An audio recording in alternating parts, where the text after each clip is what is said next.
Olá pessoal, hoje nós vamos falar de protocolo de atendimento à farmácia, mas de uma maneira diferente. Quando o cliente chega no balcão e faz algum questionamento para você de um medicamento para uma determinada doença ou enfermidade que ele está sentindo naquele momento. Então é mais um curso de atendimento. Como é que eu foco o meu atendimento e direciono ele àquilo que o cliente está precisando. Nesse protocolo de auxílio ao cliente, vamos chamar ele de cliente, eu vou ter o para gripe ou resfriado, para doença de Crohn, prisão de ventre, cólica menstrual, enxaqueca, dores musculares, dor de ouvido, dor de dente, febre e artrite. Então nós vamos fazer um protocolo para cada uma dessas enfermidades. Gripe ou resfriado. A diferença entre eles é que o resfriado ele é mais brando, ou seja, ele ataca o trato superior, mas as principais reações dele são dor na garganta, eu vou ter o nariz constipado, eu vou ter uma tossezinha arranhando, a fala vai machucar. Já a gripe em si, ela é um pouco mais poderosa e pode se transformar até numa pneumonia. E os sintomas dela são bem intensos. Eu tenho a coriza, a dor forte na garganta, com muitas vezes até formação purulenta, né? Eu tenho a prostração do organismo, ou seja, eu me sinto fraco, cansado, querendo uma cama, né? Vou ter um índice de suor aumentado no organismo, a febre que provém disso, que vai tentar matar o vírus regulando a minha temperatura, né, que eu tenho que olhar isso com muita atenção em crianças, entendeu? E a apresentação da gripe, esses sintomas duram de 3 a 7 dias, enquanto normalmente o do resfriado vão durar de 2 a 4 dias. Lembre-se, para a gripe não tem cura, mas eu tenho protocolos de alívio ao cliente, aos sintomas que ele já está presente ali, tá? O que são eles? Então, como é que eu vou amenizar isso? Para aliviar os sintomas desagradáveis causados pela gripe ou pelo resfriado, indifere dele, né, eu vou ter os analgésicos. Então, eles vão aliviar os tipos de dor no corpo, dor de cabeça, o cansaço, em algumas pessoas mais idosas dá até dor nas pernas. Eu vou ter os antitérmicos que vão reduzir a febre, ou seja, ele vai exclusivamente tratar a minha febre, o descongestionante nasal, que vai liberar minhas vias aéreas para que eu possa dormir com tranquilidade. Então essa é a função principal, né, do descongestionante nasal. Eu posso usá-lo durante o dia? Perfeitamente, mas à noite é onde você tem a maior dificuldade entre respirar e acaba abrindo a boca, secando mais a mucosa da garganta e provocando mais irritação nela. E os revigorantes, que são suplementos vitamínicos, que vão proporcionar o quê? Eu vou colocar esse suplemento vitamínico dentro do meu organismo, fazendo com que ele vá gradativamente aumentando os complexos no organismo e aumentando a minha imunidade. O adulto, em média, pega de 2 a 6 resfriados por ano. E aí nós vamos ter as variações, né? O tempo de incubação ele pode variar de 2 a 4 dias. Nesse período é que ele vai procurar a farmácia querendo um atendimento de um medicamento que vá auxiliá-lo nesses sintomas. Por que eu tenho que dizer nesses sintomas? Porque o principal que a gente tem que levar em consideração é que ele já está constipado, ele já está gripado ou resfriado.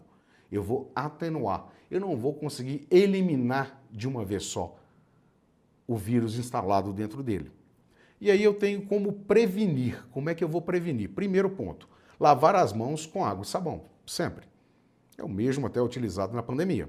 Né? Utilizar lenços descartáveis para limpar o nariz. Por quê? Antigamente a gente usava um lencinho de pano, lembra? Vovô e a vovó usavam aquele lencinho. Só que aí eu estou, ao mesmo tempo que tirando a secreção do meu nariz, retrocontaminando esse nariz. Cobrir o nariz, né, e a boca ao tossir ou espirrar, mas nunca com as mãos. Por que não? Eu vou propagar o vírus até 2 metros de distância quando eu estou tossindo. Manter o ambiente bem ventilado, onde entra a circulação de ar novo, para retirar aquele ar que está carregado com vírus e contaminantes, né? Evitar locais fechados com muitas pessoas, para que eu não contamine essas pessoas. Evitar o contato com pessoas que também estejam enfermas, para poder não ter uma troca de vírus, né? Nós sabemos na biologia que nós temos o pistilo, que é onde um vírus entra em comunicação com o outro e passa informações genéticas. E aí, manter sempre muito bem hidratado e bem alimentada a pessoa que está constipada, para que ela comece a fazer com que o corpo dela reaja a essa invasão viral. Evitar situações de estresse, porque isso vai baixar a imunidade da pessoa e pode agravar essa gripe e resfriado, e fazer o uso de suplementos vitamínicos que tenham moléculas, que é a vitamina D, a vitamina C, O zinco, quando for vitamina C, porque ele carrega a vitamina C, né? E manter sempre a imunidade alta, ou seja, fazer o uso mesmo quando eu não estiver gripado ou resfriado de um complexo vitamínico, para manter a integridade no meu organismo. Os medicamentos, aí vem aquela, chegou o cliente no teu balcão, está com sintomas de gripe ou resfriado, não sabe identificar. Chegou para você, o que eu vou passar para ele? Eu tenho os remédios anti-inflamatórios, que é o ibuprofeno, a aspirina e o diclofenaco. Eu vou ter os analgésicos e antipiréticos, onde eu tenho paracetamol e a novalgina. Ou seja, ele é um analgésico e ele vai baixar a febre. Eu tenho os antialérgicos, que vão diminuir a tosse alérgica, os espiros, a coriza. E aí eu tenho a loratadina, a desloratadina e a fexofenadrina. E aí chegamos nos antitussígenos, tá vendo? Os tradicionais trava-língua. E aí, vamos com calma para vocês pegarem cada um deles. Atocion, levodropropizina ou o Itus Plus. Esses vão ser os antitussígenos mais utilizados. Eu vou ter outros, como o SPEC, que não tem, né, açúcar, ou seja, serve para diabéticos, mas sempre lembrando que eu tenho que fazer um mínimo, uma anamnese com o cliente. Se eu tenho diabetes, se eu tenho pressão alta. Por quê? Alguns desses tipos de medicamento para a tosse, eles podem afetar e ter um efeito colateral em outras doenças já pré-existentes naquele cliente. E aí eu tenho os remédios expectorantes. A bromexina, que é o Bisovan, né? O Ambroxol, que é o Mucosolvan. Eu tenho o acetilcisteína, que é o Flumoxil, muito usado quando a pessoa está com gripe e com secreção purulenta na garganta, ou uma secreção esverdeada, né? E aí eu tenho o Transpulmin, o SPEC, o VIC-44E. Lembrando que de todos, o SPEC é aquele que a gente normalmente indica ao cliente por não conter açúcar. E aí, como atenuar os sintomas desse resfriado? Como é que eu vou atenuar isso? Né? Eu vou colocar analgésicos e antitérmicos, como o paracetamol e a dipirona, que são úteis para baixar a febre e acalmar os outros sintomas. Né? Eu tenho o AS, né? Por ser derivado, ele é muito bem usado, especialmente em crianças, para poder baixar essa febre, né? Repousar, beber bastante líquido, lavar as mãos e as narinas com soro fisiológico, né? Também são medidas que auxiliam para um período que você está no maior mal-estar da gripe. E antibióticos quando indicados por médicos. Por quê? Eles não exercem nenhum efeito sobre os vírus. Por isso, eles não são tão indicados nesses casos. Mas o médico vendo uma gravidade, uma potencial mutação desse vírus podendo se instalar e virar uma pneumonia, ele pode vir a passar um antibiótico. Tá? E aí, nesse aspecto, só com orientação médica. O caso de antibióticos é prescrição receituária. E aí vamos para a doença de Crohn. Né? Os fatores não controláveis é o histórico familiar, onde eu tenho dessa doença que veio do pai, do irmão ou de outras pessoas, a idade, que vai de 15 até 35 anos, podendo chegar a 60, né? E os fatores controláveis, ou seja, o hábito de fumar, o estresse, que é um gatilho, medicamentos anti-inflamatórios, esteroides, os ANIS, que a gente vai falar sobre eles mais à frente, né? E a utilização de ômega 3. Ômega 3? Ômega 3. Nós vamos ver que a doença de Crohn, né, a tradicional dor no estômago, né, como é que a gente pode facilitar. Se você lembrar lá antigamente, na época da roça, quando morava no interior, as pessoas tinham dor de estômago, mas não tinha farmácia próxima de casa, morava na fazenda. Como é que ele fazia? Ele pegava uma colherzinha, colocava azeite e tomava o azeite. O que o azeite faz no estômago? Ele vai gerar uma camada de óleo protetora no teu estômago, que evita que quando você coma, o suco gástrico bata naquele local onde está te provocando desconforto. Como é que eu faço isso? Hoje em dia, eu tenho uma farmácia próxima, eu vou ficar tomando azeite. Se você notar e tomar uma colher de azeite, a ânsia de vômito que te dá é muito grande. Então hoje, como é que fizeram? Colocaram em cápsulas. De qual forma? Eu tenho ômega 3 e ômega 6. O que eles são? São óleos. Todos dois são à base de óleo. O óleo de ômega 3 e o óleo de ômega 6. Quando você toma em jejum uma cápsula dele, você vai notar que daqui a 15 minutinhos você vai sentir um gosto de peixe vindo até a sua garganta. O que significa isso? Que a cápsula explodiu. E quando ela explode, ela espalha o óleo do ômega 3 em volta de todo o seu estômago, criando a mesma barreira protetora. Então, duas dicasinhas. Para ser ômega 3, Primeiro, pega uma cápsula, põe no congelador. Ela não pode congelar. E segundo, quando você toma o ômega 3 em jejum, você vai sentir o gosto de peixe vindo na garganta. Se não sentir, não é ômega 3. Esse é a parte ruim, mas a parte aceitável do produto. E aí na doença de Crohn eu tenho os sintomas da inflamação crônica do aparelho digestivo. E eu tenho fármacos específicos para esses sintomas. Então eu tenho os antiácidos que não contêm cálcio e nem sódio, Pepsamar, Bilanta Plus. Temos também os receptores de bomba de hidrogênio. E aí nós vamos ter a cimetidina, o Tagamet, né, o ceridine, que é um composto também similar ao Tagamet, e temos a ranitidina.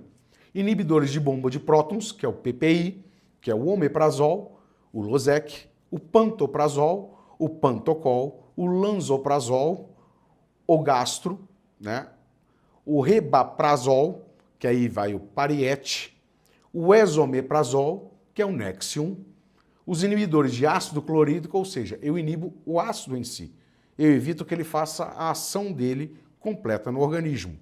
Que aí nós vamos ter o metoclopramida, que é o Plasil, temos o domperidona, que é o Motilium, o cisapride, que vai ser o Prepulsid, temos a bromoprida, que vai ser o Predicil. Esses são os medicamentos voltados aos sintomas de doença de Crohn. Lembrando que nós trabalhamos com fármacos. Traduzindo, por que você trabalha num lugar chamado drogaria? Porque nós vendemos drogas. Por que eu gosto de falar isso? Muitas vezes o cliente, quando ele vai ao médico, ele assusta que o médico passa lá para ele um remedinho para dor de estômago. Aí com o remedinho para dor de estômago passa um remedinho para pressão. Com o remedinho para pressão passa um remedinho para poder evitar alguma cólica. É um ciclo, porque um remédio ele vai tratar um problema, ele pode criar outro. É o efeito adverso ou colateral daquele medicamento. Quando eu tomo um remédio para pressão, o que vai acontecer comigo? Eu vou ter que ir várias vezes ao banheiro. Eu indo várias vezes ao banheiro, o que vai trabalhar mais? O meu rim. Então eu preciso de um medicamento para controlar o meu rim, para não me dar, muitas vezes, uma cólica na hora de urinar. Então, todo medicamento vai causar um efeito colateral, por isso que a gente fala que a gente mexe com drogas. E por isso o nome é drogaria. E eu tenho que ter ciência nisso e explicar isso ao cliente. O senhor vai tomar um esomeprazol para poder isso, mas aconselho ao senhor aí, um endócrino, fazer um exame para ver em que estado está o seu estômago. Por que o senhor está tendo essa má digestão constante? O que está acontecendo? O senhor tem que mudar a sua alimentação. E aí o médico vai passar lá no nutricionista, que vai reformular toda uma alimentação voltada a restabelecer a função normal do estômago. E aí vamos para prisão de ventre, né? Dificuldade de ir ao banheiro ligada a fortes dores na hora de eliminar as fezes. E aí nós temos a vontade de eliminar as fezes e não consegue eliminar, a sensação de fezes presa dentro do corpo, a sensação de barriga pesada, a distensão abdominal, automaticamente isso acontece na mulher, gases e cólicas e o desconforto abdominal por si só, né? A eliminação das fezes pequenas e menores que o normal, além de terem a aparência de estarem secas e endurecidas, o que pode causar até fístulas anais ou mesmo hemorroidas. Então, uma prisão de ventre, que é uma coisa simples, pode se transformar numa coisa mais complexa. Como é que eu vou atenuar esses sintomas, né, para conseguir evacuar de uma forma tranquila? A prisão de ventre pode ser uma condição grave e sintomática de um mal maior. O que eu falo como um mal maior? Pode ser uma formação de pólipos, uma formação de falta de absorção, uma formação dos bacilos, das bactérias que eu tenho no meu trato gastrointestinal que não estão funcionando de uma maneira correta. E aí, também conhecido como constipação intestinal ou intestino preso. A prisão de ventre pode causar bastante incômodo na pessoa, além de fazer com que o indivíduo seja mais propenso a desenvolver hemorroida e fístula anal. O que eu vou usar para atenuar isso? E aí eu tenho alguns remédios, por exemplo. O Lactopurga, o Ducolax, o Lactolive, o Minilax, o Almeida Prado 46, o Naturete, o Fibra Mais e o Laxol. Além disso, esses medicamentos, né, o mais natural de todos é o Almeida Prado, o Naturete, o Fibra Mais e o Laxol.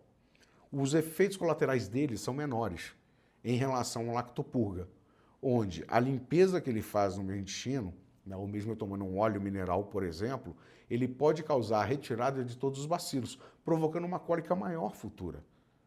E aí isso tem que ser indicado e explicado ao cliente, que ele procure um proctologista, que ele faça um exame, que ele veja o que está causando, ou se é a alimentação dele, ou se é a falta de fibras. Normalmente, quando se vai a um endócrino e ele encaminha um procto, né, ele vai falar exatamente isso. Você tem que parar um pouco de comer feijão, parar um pouco de comer pão, ou entre outros alimentos que são fermentáveis e não são de fácil absorção pelo organismo. E vai passar uma dieta balanceada, indicando um nutricionista para acompanhar. A vantagem que eu tenho aqui, né, se você olhar num relance, a gente vai sempre estar pautando em algumas vitaminas. Existe uma vitamina no mercado chamada Max Power, que ela alivia dores e regula os movimentos peristálticos do intestino. Max Power ela provém da maca peruana. E a maca peruana ela é rica em fibras, então ela auxilia a você poder trabalhar o seu trato digestivo com melhor eficiência. Passamos para a cólica menstrual, que ela pode ser dividida em primária e secundária. A dismenorreia, que é a cólica menstrual primária, né, um nome clínico que a gente chama para uma cólica dolorosa é dismenorreia, tá? É causada pela própria menstruação em si. O que consiste disso? A mulher, quando ela está no processo fértil dela, né, ela começa a produzir uma capa sanguínea em volta do útero para onde vai ser implantado o óvulo. Passou-se os 28 dias, 27, se ela for regular ou se ela não for regular, e ela não teve a fecundação, a concepção daquele óvulo. Aquele óvulo precisa ser descartado com todos os nutrientes ali em volta. Então o organismo da mulher naturalmente começa a fazer isso aqui, ó. O útero dela começa a se girar e contrair para soltar as placas que foram colocadas e irrigadas por sangue naquela região para a concepção, para a formação daquele feto. Isso não aconteceu, automaticamente aquilo vai sair em forma de cólica. Só que nesses movimentos, eles são dolorosos. Algumas, por já terem filho, têm menos dores. Porém, isso não ocorre em 100% dos casos. E aí eu tenho a dismenorreia secundária, que é a dor da menstruação em si, que a causa raiz é a condição da saúde do endométrio da mulher. Como é que está sendo feito? Como é que está sendo feita a formação ali, a eliminação, né, do processo menstrual, tá? E aí eu tenho, como é que eu vou prevenir a cólica? Primeiro passo é descanse. Né? Períodos longos de menstruação, a mulher vai se sentir cansada, sem ânimo, com dor e com dificuldade de trabalhar, divertir, cuidar de filho, de casa. O principal é descansar. Faça exercícios físicos, apesar de não parecer, o estímulo dos exercícios físicos, como alongamento, yoga, caminhada, andar de bicicleta, auxilia na liberação de endorfina, que para um pouco essa dor.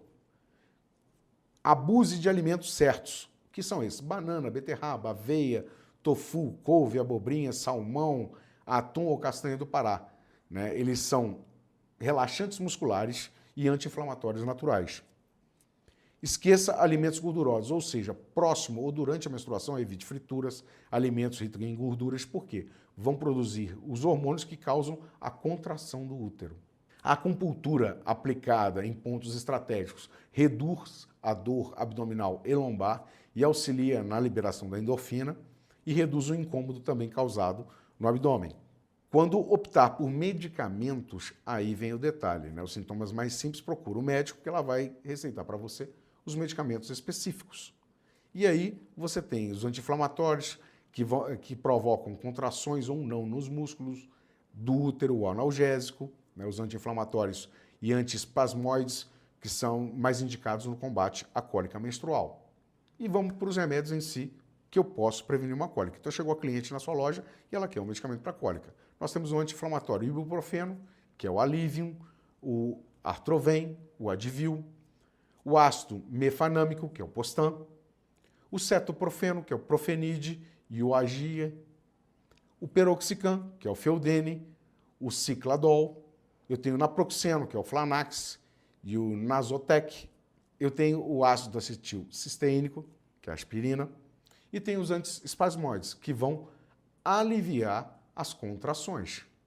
Escopolamina, que é o Buscopan, Baralgin M, que é supositório, bromalgina ampola ou gotas, o bromalgina gotas e o espamoide, né, que aí ele vai ter composto em L, né, o lisador gotas, a novatropina, sedalene gotas, o sedalene injetável, o supositório de sedalene adulto e infantil e o sulfato de atropina U. Todos esses medicamentos voltados para a cólica, o que eu tenho sempre que ver com a cliente? O que ela já faz uso com mais frequência e indicar para ela algum outro que seja mais tênue. Porque o corpo da gente ele tende a acostumar com o medicamento e chega a um ponto que ele para de fazer aquele efeito que era esperado que ele fizesse. E aí sim eu passo uma outra indicação para esse cliente. Chegamos na enxaqueca. Lembrando que dores de cabeça nós temos 4 tipos.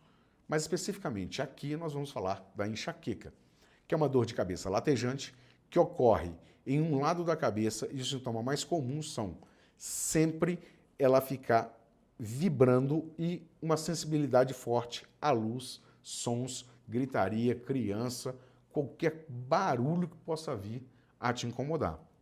Sintomas da dor de cabeça. O principal deles é a dor pulsante. Vai ficar latejando a tua cabeça. E aí o que isso pode causar? Pode causar náusea, pode causar o vômito, a inversão das dores, né, de acordo com o som e com a intensidade de luz, ou seja, uma luz forte pode fazer com que ela dê um gatilho maior nessa dor de cabeça, perda do apetite. Os sinais de alerta iniciais da enxaqueca vão incluir, né, os distúrbios visuais, são as luzes piscantes. Eu vou ter linhas onduladas, muitas vezes, ou pontos brilhantes na minha visão, que são chamados a áurea dessa enxaqueca. E aí eu vou ter formigamento ou sensações de formigamento nas extremidades dos dedos da mão ou dos pés, tontura e zumbido no ouvido. Eu vou ter suor e calafrios, cansaço, inchaço do rosto e irritabilidade. Medicamentos para atenuar os sintomas da enxaqueca. Nós temos um medicamento que ele chegou em março do ano passado, aqui no Brasil, que é o Erenumab. Olha que nomezinho maldoso, né? E é um medicamento que vai atuar diretamente no problema.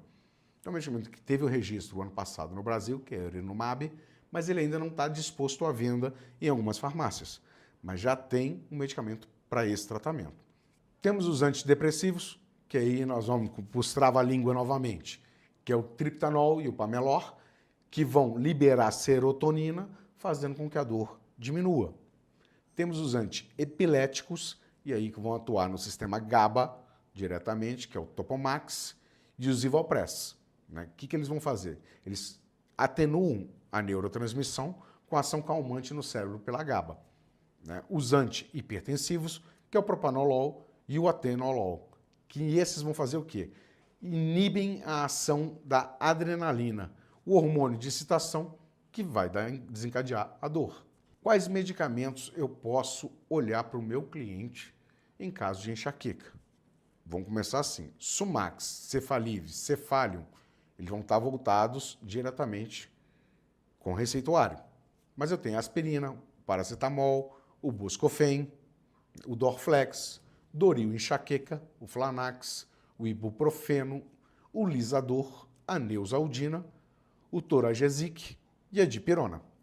E a nimesulida, que também pode ser utilizada.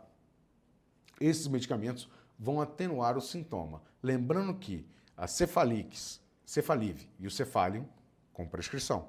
Passamos para dores musculares. Então, aquele dia que você levanta e leva a dor nas costas. Ai, meu Deus, que dor é essa?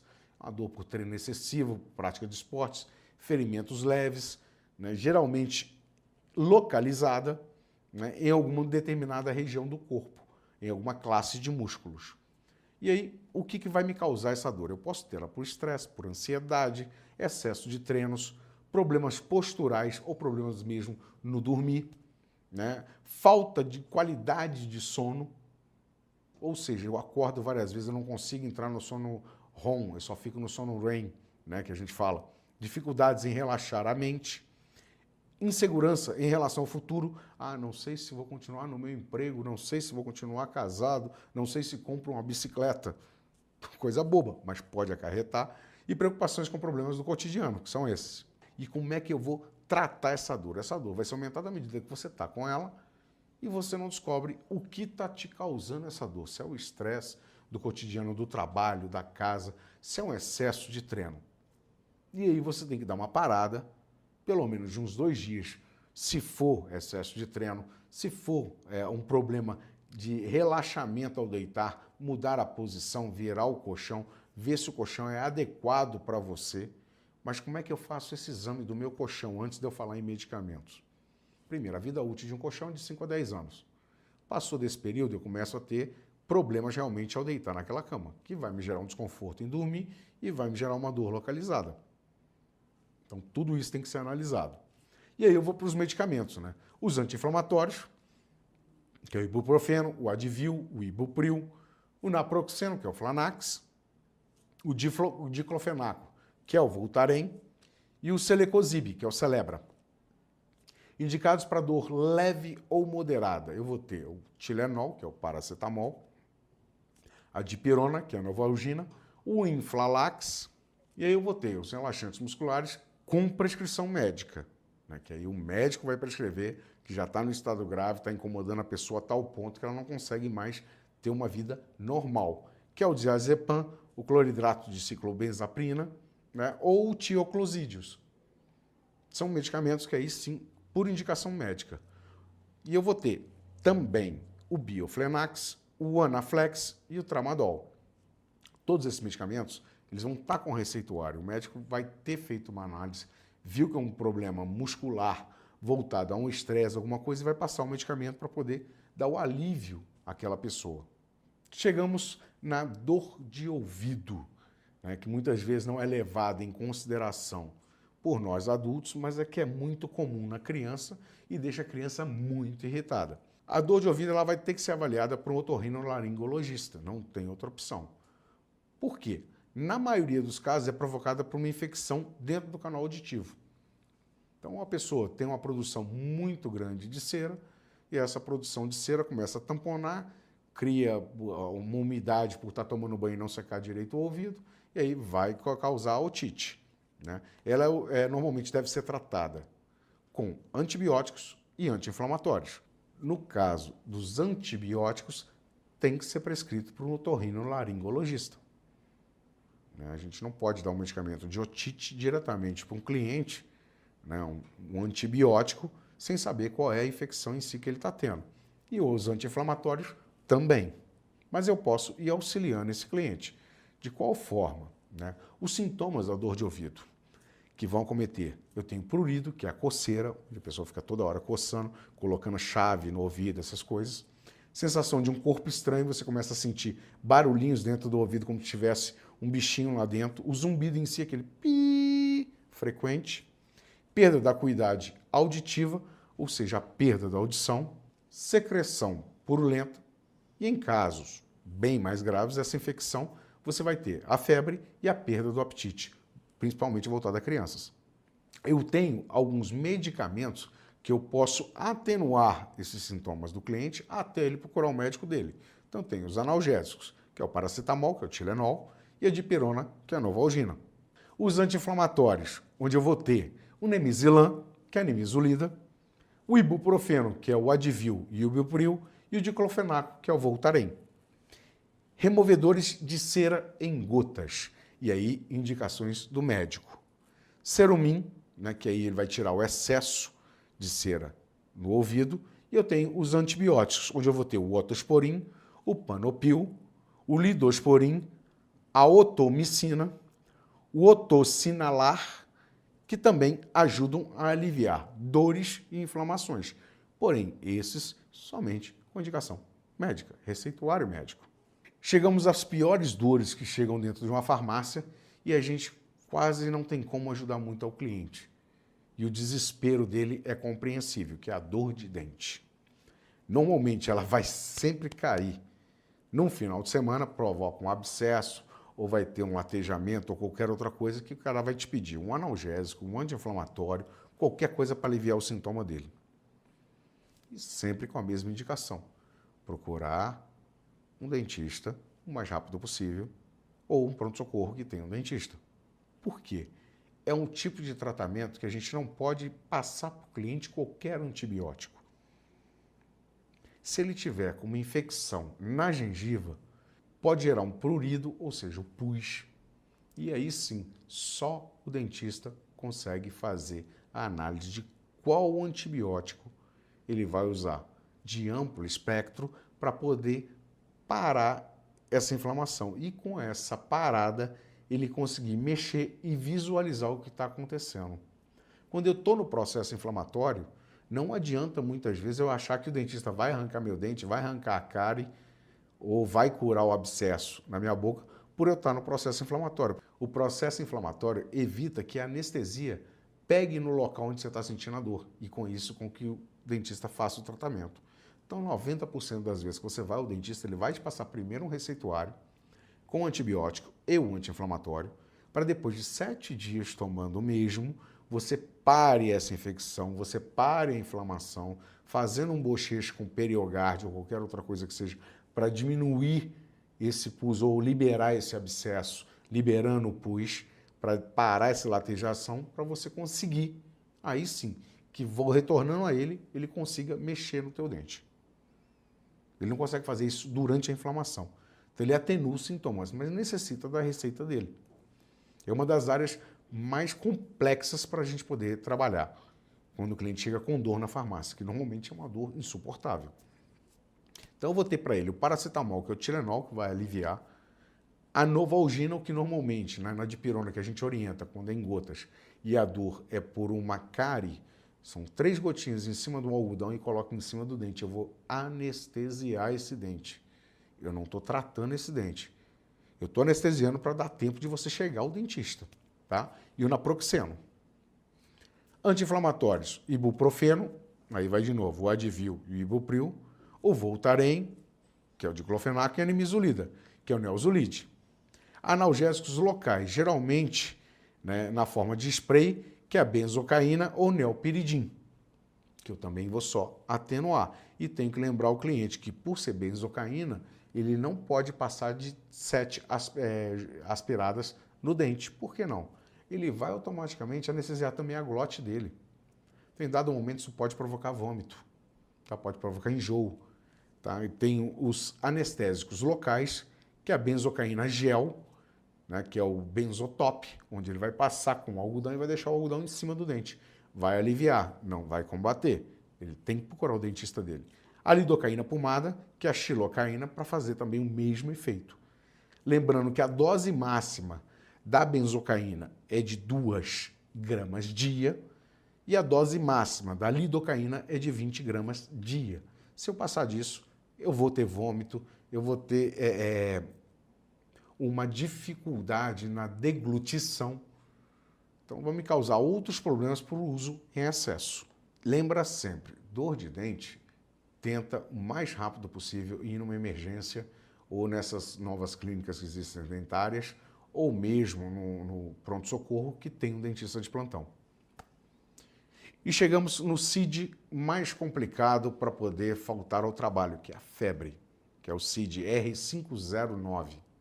Por quê? Lá quando você vai lá no médico, pede um atestado, ele coloca lá CID R509, indica que você está com febre. Ele está dizendo o que você tem? Não, ele está dizendo que você tem um problema.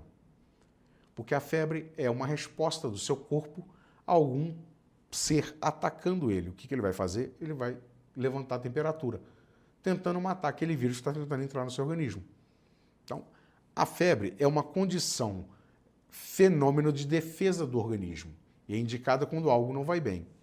O que é isso? A pirexia, que é o nome que a gente dá para ela, né, ela vai, a partir de 37,5, já é considerado estado febril.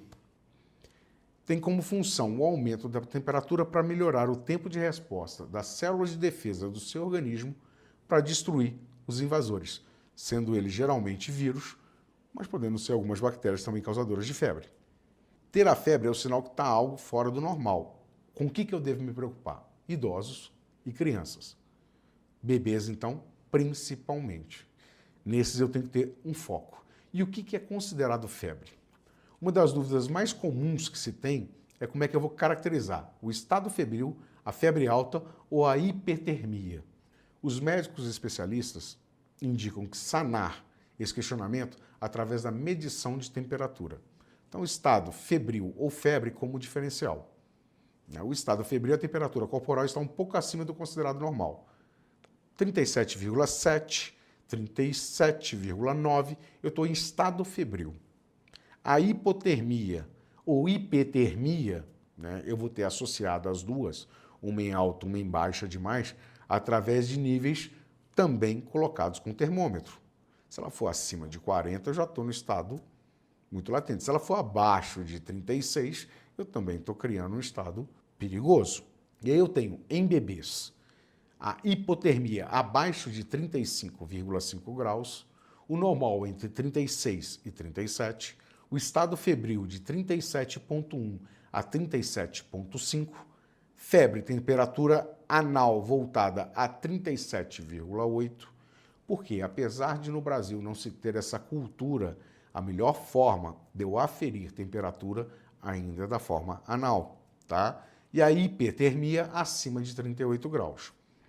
Nesse caso, em crianças, em bebês especificamente, a gente fala criança, mas voltada para o bebê, passei de 37,8, médico. Eu tenho que saber o que está acontecendo com essa criança, por que ela está nesse estado tão febril. Eu tenho que baixar essa febre para evitar convulsões, porque uma vez que ela começa a ter tremedeira e convulsão, ela começa a acontecer o quê? Parar impulsos sinápticos no cérebro, ela perde neurônios. Então esse é o agravante em bebês. Por isso eu tenho que ter muita preocupação com eles. Em adultos e crianças, aí esse criança eu vou passear aí dos 7 anos até os 15.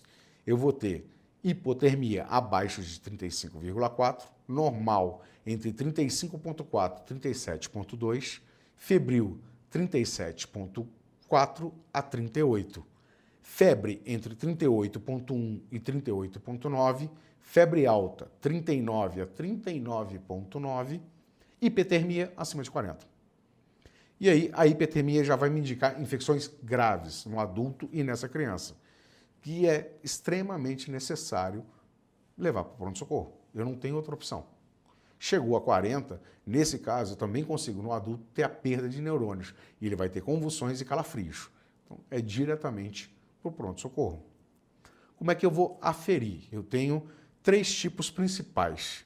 Eu tenho o termômetro de mercúrio, onde ultimamente no Brasil já não está sendo tão utilizado nem vendido, onde eu vou colocar, e o ponto metálico vai me indicar a temperatura abaixo da axila.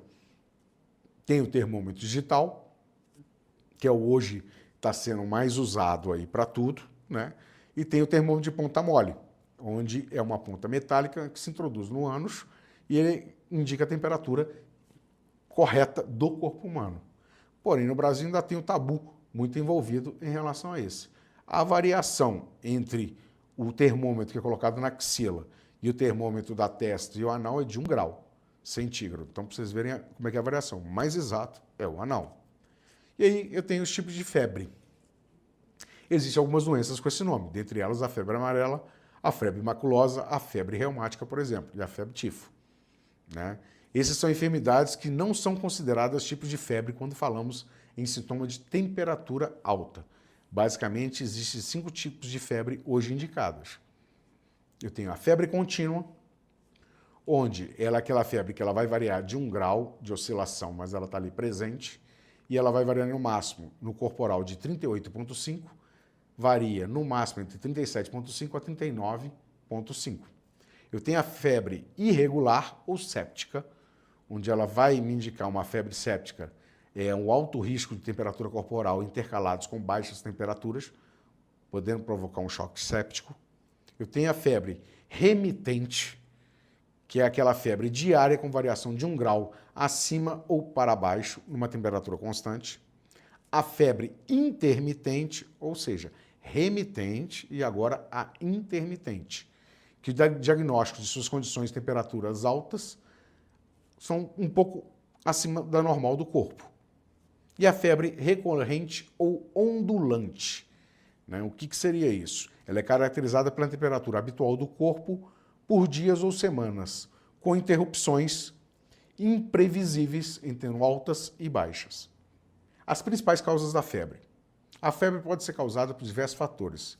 Atenuando nessa reação do cérebro, as principais são vírus, infecções bacterianas, insolação, queimaduras de sol, condições inflamatórias como artrite reumatoide, tumor maligno de câncer, reações adversas a vacinas, desidratação, reação a medicamentos ou drogas, como antibióticos utilizados para tratar pressão alta ou convulsão. Sintoma de febres em criança. Uma criança tem febre quando a temperatura é igual ou superior a 38.0 na forma anal, bucal 37.5, axilar 37.3, ouvido 38 graus. O que vai causar nessa criança? Ela vai ter falta de sono, má alimentação, falta de interesse em jogos e brincadeiras, letargia e convulsão. E aqui eu coloquei para vocês alguns exemplos, né, de emergências com crianças, com as variações de temperatura de acordo com as idades, para que vocês tenham sempre esse protocolo em mente para dar orientação para o cliente. E o que pode acontecer com essa criança, com vômitos repetidamente, estado apático ou irritabilidade, oscilando entre os dois, para você ver o que é uma emergência com uma criança voltada à temperatura. Sintoma de febre em adultos. Eu vou ter o suor, tremor, dor de cabeça, dor muscular, perda do apetite, desidratação, fraqueza geral, febre alta entre 39,4 a 41,1 podem causar alucinação, convulsão, irritabilidade, confusão mental e desidratação. Medicamentos para ajudar no combate a essa febre. E aí eu coloquei vários tipos de medicamento para vocês terem uma noção de como é que eu vou tratar esse adulto. O criança, médico. Tá? Advil, Afrin, Apracur, ácido acetil salicílico, Anador, Arflex, aspirina 500mg, Benegripe, Buscofen, Clordox, Simegrip 77C, Simegrip adulto, Simegrip bebê e criança, que aí o médico vai indicar, Simegrip dia, Simelide, Coristina D, Deocil, Dipirona, Doxiciclina, Flanax, Fluviral, Ibupril gotas, Ibupril 400, Ibuprofeno, Lisador, Lixocnin, Maxolide, Miloxicam, Multigripe, Naldecondia e Naldeconoide, Nimizolida, Nisolide, Novalgina, Paracetamol bebê, paracetamol e Tilenol. Lembrando sempre que, no caso de crianças, com receituário. A prevenção da febre é eu evitar a exposição com pessoas contaminadas ou com doenças infecciosas. E aí sempre, quais são os cuidados? Lavar as mãos, lavar o rosto, nariz e boca, evitar levar diretamente as mãos à boca e ao nariz, coisa difícil de criança não fazer, mas a gente tem que ensiná-la a não fazer, né? Cobrir a boca quando tossir, né? Ou quando espirrar, para evitar propagar isso durante até 2 metros, podendo chegar a outras pessoas, e evitar compartilhar copos, garrafas de água e utensílios domésticos. Só de eu fazer isso eu já tenho uma grande prevenção para não ter nenhuma contaminação infecciosa que possa vir a causar a febre. Chegamos agora na artrite, que é a inflamação das articulações, que são as juntas entre 2 ossos. Existem mais de 100 tipos de artrites. Nós colocamos todos aqui, vamos citar algumas, como eu tenho a gota, a artrite gonocócica, a artrite reumatoide juvenil, entre outras que nós listamos, para que a gente tenha conhecimento da variação de artrite que nós temos. E aí vamos para as causas da artrite, onde eu vou ter doenças autoimunes, eu tenho traumas, tenho desgaste por uso das articulações, por demasia, eu tenho a metabólica, que é a formação de cristais, e aí os fatores de risco que também influenciam, que é o histórico familiar, a idade, o gênero, lesões e obesidade. Desses sintomas, a dor nas articulações, inchaço nas mesmas, redução da capacidade móvel dessas articulações, rigidez, vermelhidão ou aquecimento articular. Aí eu consigo traçar os sintomas e diagnóstico do cliente. Passei para a primeira fase, ele vai ao médico para fazer esse exame e o médico avaliar em que grau está isso.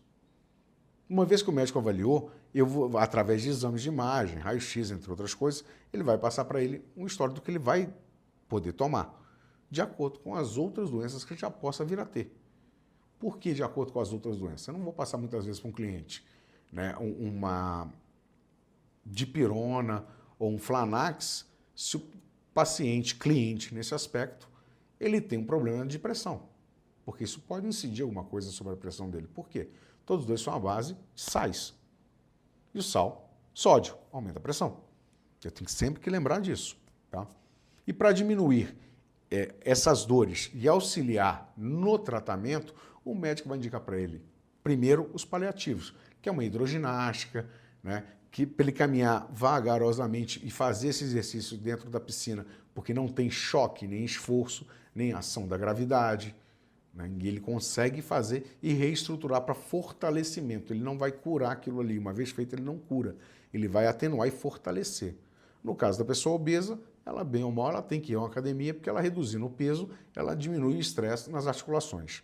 E aí eu tenho os medicamentos que vão auxiliar o cliente durante esse processo dele para amenizar as dores.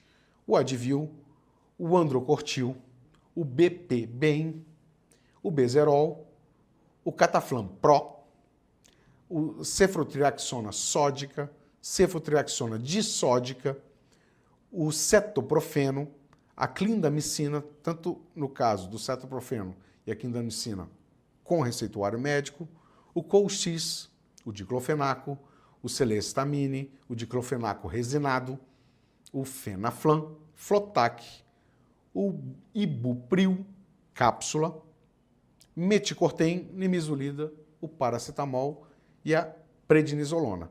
Por que a prednisolona? Ela combate alergias, mas a inflamação, nesse caso, ela também entra. Lembrando que se a gente parar para raciocinar, né, o que acontece quando as pessoas, hoje em dia, elas fazem esse tal desse crossfit.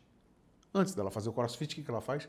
Ela toma uma cápsula de magnésio PA, acima de 500 ou acima de 500 miligramas, antes de treinar. E toma uma cápsula depois. Por quê? Lembra lá atrás, quando a gente fazia academia, com o pessoal da minha idade, a gente segunda-feira malhava braço, terça perna, quarta braço, quinta perna e assim sucessivamente. Porque a gente sabe que as fibras musculares demoram 24 horas para se regenerar. Aí descobriram que quando eu tomo magnésio, o que acontece? Eu reduzo isso para 12 horas. E aí criaram o CrossFit, onde o cara toma uma antes dele poder fazer o treino, onde ele já vai estar jogando magnésio para o organismo dele para reestruturar esse organismo, e logo depois que ele acaba o treinamento, ele toma outra. Por quê? Para não ficar com aquele braço daquele outro dia que você malhou, que você não aguenta nem levantar o braço. E aí ele não sente dor. Então, o que se descobriu com isso? Que eu posso fazer a introdução do magnésio PA para esse cliente com artrite e artrose, que eu vou tentar regular essa bomba de magnésio no organismo dele, que vai auxiliá-lo na dor. Vai parar essa dor? Não, vai amenizá-la. E é um tratamento de longo prazo. O que a gente diz de longo prazo? Ele só vai conseguir ver benefícios desse tratamento depois do segundo mês. Porém, não tem efeito colateral que todos esses medicamentos têm no organismo de um cliente idoso. Então, eu estou passando para ele um produto natural, que vai dar um efeito para ele a longo prazo e não vai dar um efeito colateral dele rebote. Então, sempre quando eu for indicar um produto para o cliente, eu tenho que escutá-lo, fazer a anamnese dele. O que significa isso? Fazer perguntas-chave. Se o senhor tem problema de pressão, se o senhor tem diabetes, se o senhor se alimenta bem, se o senhor dorme bem. Eu estou com uma dor no meu calcanhar. A senhora já pensou em olhar um sapato com uma paunilha? Por quê? As mulheres, por usar muito salto ou falta do salto muito alto, ele faz com que crie uma rigidez no pé que automaticamente ataca as pernas. Quando eu coloco de 3 a 5 centímetros, eu igualo o peso distribuído no pé e evita que ela tenha dor nas costas. Eu consigo corrigir sem um medicamento, somente com um saltinho no pé. Então são detalhes bobos que a gente tem que fazer uma anamnese para o cliente para passar o que para ele? Credibilidade. Então, são aqueles detalhes que neles eu vou me basear para falar com ele. Primeiro, a senhora vai fazer isso. Quanto tempo tem o colchão da senhora? Ah, eu tenho 10 anos, 20 anos de colchão. Está na hora de estudar um outro colchão. O travesseiro da senhora é alto ou baixo? Por quê? Isso vai incidir na dor no pescoço da pessoa. Em qual posição a senhora dorme? A senhora dorme de lado? Durmo de lado. A senhora tem mania de colocar um travesseiro entre as pernas para igualar a coluna e evitar uma dor? Isso é uma anamnese, isso é uma atenção ao cliente para saber no detalhe como eu posso auxiliá-lo.